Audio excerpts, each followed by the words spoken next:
I'm your host, Isabel Rojas, and thank you for joining us today on yet another special edition from our talk show here at CFS-TV. Today, we're going to be taking a look at the life of a member who's part of the Student Life organization and who attended the tribute here at Lone Star Sci Fair. But first, we have field reporter Emily Jorgensen with Who the Duck Are You?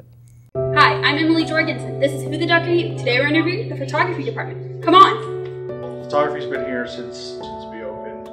In photo one, they get to start off in black and white photography, traditional chemical black and white photography. So we start off learning about exposure of film. Sometimes people come in and they haven't quite done their homework about what class is, and they're like, whoa, you still do film? You know, it's like, yes, that's how you start off. And the reason we do that is basically that's how you begin to learn. You learn by experiencing what was done before, but it's also still done. There are professionals who don't use digital. You just can't make a print on a computer that looks like a black and white silver-based print. You learn more about things like contrast, and tonality, and things like that through black and white than you can in digital. It really sets you up for learning about color, and then color management, color theory. We do both traditional and digital here. We're lucky, you know, but basically sign up, and I think it's also a prerequisite to want to work hard, because there's a lot of work involved, and you know, be excited about photography and wanting to express oneself. And that's the photography department. Back to y'all in the studio. Welcome back. I have with me Kenya Levitt. Kenya, thank you for joining us today. You're so welcome. So Kenya, tell me a little bit more about yourself. How long have you been at Lone Star? Are you a student here, I'm assuming? No, I'm not. Obviously. I'm like, obvious. Oh wait, you're not a student? No. Okay. I'm just a worker. I've actually been here, I think, 9 months now. 9 months, that's awesome. Were you born here in Texas? Yes, Awesome. Houston. So you know the Born whole, and raised. you've been in the community for a long time, Cypher? Well, Cypher area, well, going on 5 years. Awesome. So you kind of get, how do you like the Lone Star community? Like being around campus and getting to know a lot of, you know, us young folks, I guess you could say. I actually like it. I find everybody very welcoming any place I go, whether it's on campus or off of campus. So. Awesome. Well, I'm glad you had that experience here. Yes. So I know you're a part of the Student Life organization, so tell us a little bit more about that. When did you start being in the organization? Well, I actually started in March, of course, 2014, and I really enjoy it, and just to interact with the students here on campus, and of course with a fun area, so that's always good. So catching the students when they're more relaxed, in a different state of mind, and not worrying about, oh my God, did I study for that test or whatever.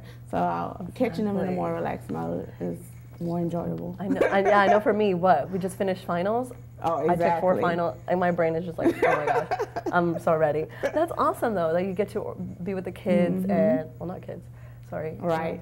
I do the same thing. I call everybody kids, I'm looking at myself.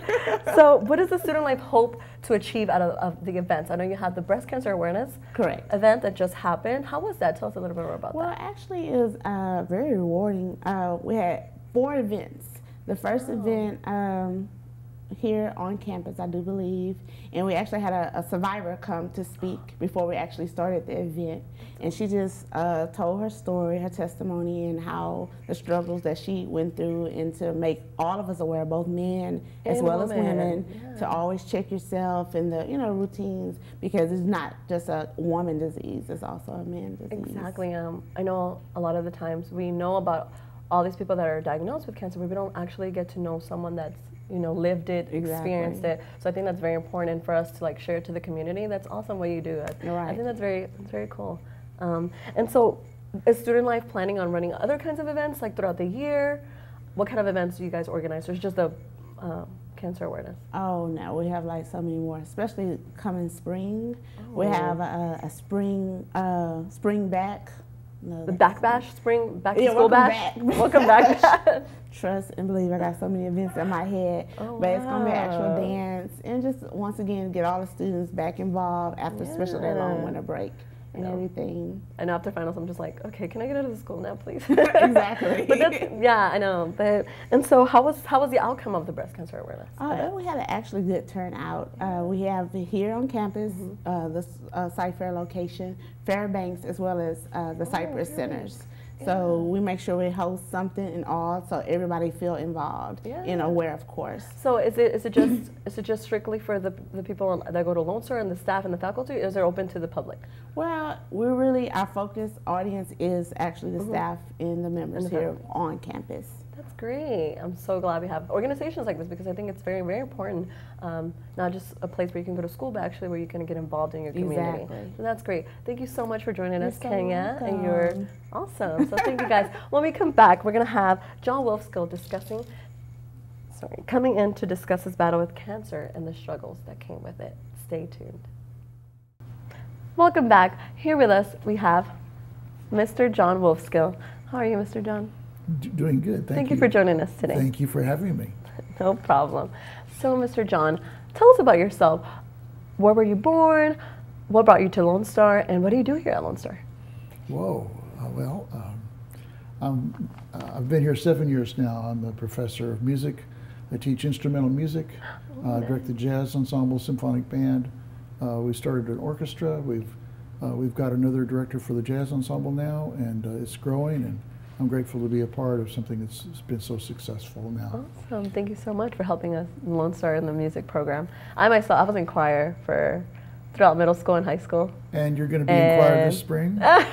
Maybe I'll be in choir. Get Well, some I hope so. vocal warm-ups and whatnot. Well, thank you, Mr. John. And I'm sure, and now is it more laid back now that finals are over and your students, how does that work? Do you motivate your students to push hard the same when they're in music, even when they're taking their finals? And well, okay, the symphonic band, we played yesterday. It was during our final, but we played in the Casa building. Oh. Yeah, we played for their administration and for registration people. And I think they liked it. We got good comments. We've been doing that now for about 4 years. Oh, so it's more like a tradition now. It is, and it's a very satisfying way to end the semester for everyone. Yes, definitely. Yeah. If I would have known earlier, I would have definitely came and supported you guys. Well, I'm sorry. It's okay. It's all right. So, John, let's discuss more. So, I know you were a cancer survivor. Tell us a little bit more about that. What kind of cancer were you diagnosed with? Non-Hodgkin's lymphoma. Lymphoma. Yeah, and it was stage 2. And nobody in my family had lymphoma, and this was just out of the blue, and I didn't even believe it. But the doctor, I looked at a X-ray, and they showed me the white spots that were bright and glowing in my body, and I said, "Oh, that must be the cancer." They said, "No, that's the sugar that the cancer eats." Wow. And it was really disturbing. So, yeah, I had. Serious. It was. And how did you find out? Like, what were the symptoms you were experiencing? Did it just like out of the blue? You just woke up one day? Oh no, I had terrible pain on my side, and that's what's so terrible about lymphoma, is there's no pain that's necessarily associated with it. You don't know you have it, and lots of people are walking around with cancer and don't know it until it's too late, and that's why it's such a killer. That it spreads all over your body. You're not aware of it until something shuts down. Until it reaches. And it's too late. Yeah. So that's what happens. My grandma actually, my cancer runs in my family, my mom's side of the family. My grandma, she recently passed away from cervical cancer. Oh, no. And I know where you're coming from, and when they're talking about early detection is the best. Mm-hmm. It's like the best medicine you could possibly to treat cancer, because the earlier the better. Mm-hmm. And I think with a lot of people not knowing is the fact that they don't go to the doctor and get their yearly checkups and whatnot. They're just not informed as much. Mm-hmm. So thank you for sharing your story with us. And I think that's great. Which hospital were you getting treated at? Oh, it's the cancer hospital on Highway 290 in Heffmeister. Cyfair. The one with the little pine tree? Yes. Yes. I always drive by that. The one with the pine tree. That's the one. I think it's Cyfair Hospital, I believe. So. I think that's the name of it. How was the staff? Did you get, what kind of treatment did you go through? Well, of course I had specialists, and they were all excellent. Yeah. And they did a great job helping me, but I had 9 months of chemotherapy and no results. It was always came back no change, no results. And so I asked the doctor what to do, and he said, we'll wait. And it was around Christmas time, and I was just sure now I was feeling better. This was 6 years ago. And so, yeah, 6 years ago. And I was sure I was better. And I believe sincerely that I was healed. I don't believe that I was, I mean, yes, the chemotherapy made the difference, but I really believe I'm healed and that I'm not just in remission. Yeah. That and it's nothing of myself. I did nothing. It was just physically like yourself. Well, I mean, I don't deserve to be healed, but I was, and that's what I believe. And now you're here to share your story with us. Yes, it's great. It's a privilege. It's a blessing. Yeah. Yes, it is. I'm grateful that this happened, and I know I'm on borrowed time, and so are you, and so is everyone else here. Yes. On borrowed time. You just don't think of it that way, but it's so. Sometimes, you know, sometimes you're like, well, why am I experiencing this? Why did I go through this? But at the same time, now you're here and you're a survivor and you're here to tell us your story, and that's great. And did you have, I know that being a cancer patient not only affects the individual, but as well as their family. How did your family cope with this? Did you have family support? I did. Yeah, I did from my brother and his family. And I'm grateful for that. The main thing it does is it changes your perspective on life itself. Mm-hmm. And now I am genuinely grateful for this moment. I'm grateful to meet people. It's important that I have an opportunity, and I do, and I'm grateful for those opportunities to influence others and encourage them. And so that's how my life has changed in the last 6 years. You can kind of see things in a different perspective. Oh, absolutely. Yeah, how precious life is. How precious now is. Yes. And if I can get that across to people, that's wonderful. That's what I want to do. So thank you, definitely.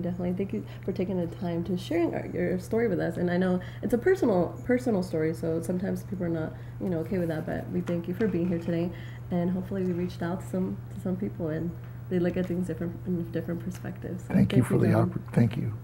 When we come back, we have a local musician today in our studio playing her very own song inside this house. Please welcome Dakota Crespo.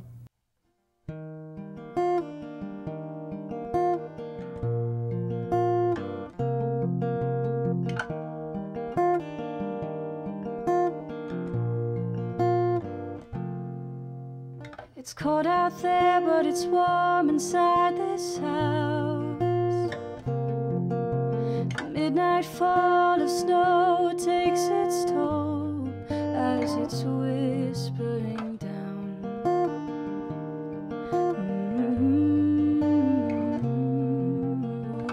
Down.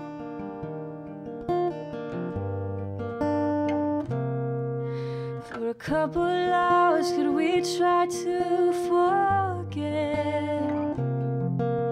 the way we stood apart in those bristling moments? Oh.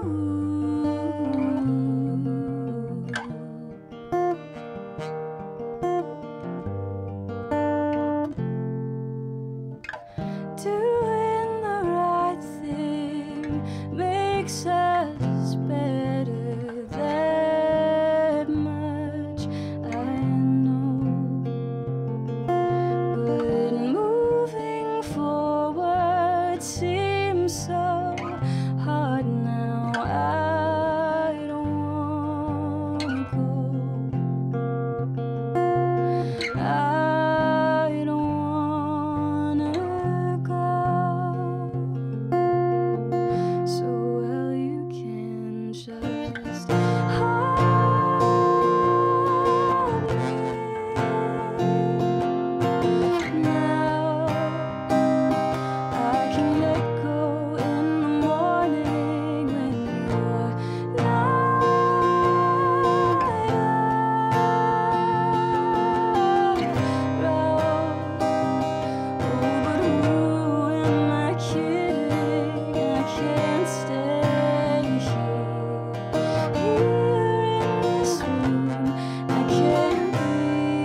that just about wraps up our show. Be sure to tune in next time. I'm Isabel Rojas. Thanks for watching.